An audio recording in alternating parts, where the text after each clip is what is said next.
Okay, so today your job for your reading work today is you're actually not going to be listening to a read aloud and you're not going to be reading from a chapter, but instead you're going to be working on some writing. And just like yesterday, you spent some time filling out this activity page 12.4.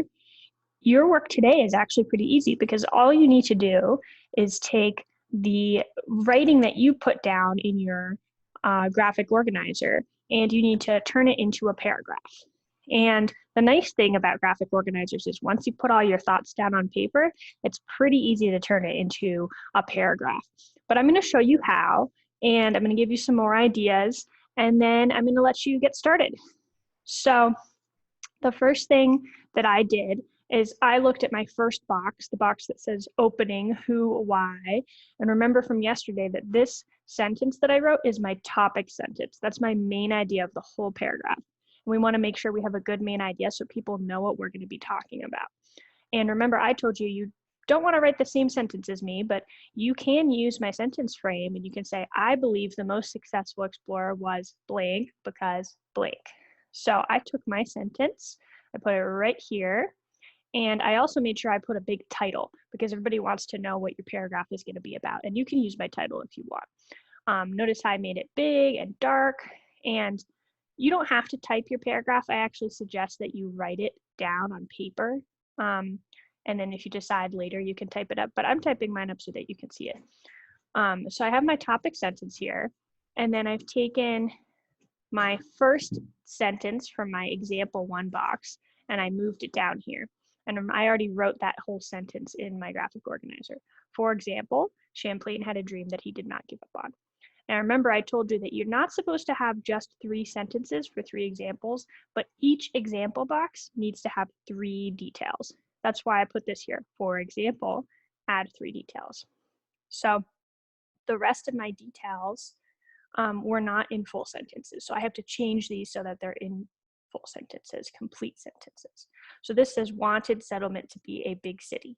So what I can put down here is my next sentence. Oops, don't want it to be that big. Let's see, what size are the rest of these? 20. Okay, so here's my next. He wanted his settlement to become a big city one day. So I made this into a sentence. Put it right here, I guess. And then my next detail is worked whole life to make dream a reality.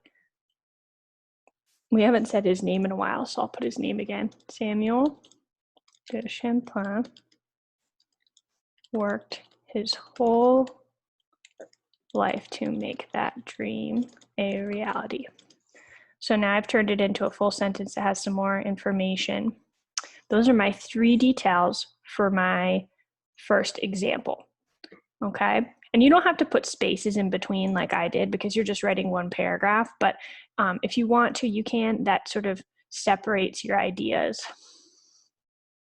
So then what you're going to do is you're going to take example 2 and add 3 details for example 2 or 3 sentences.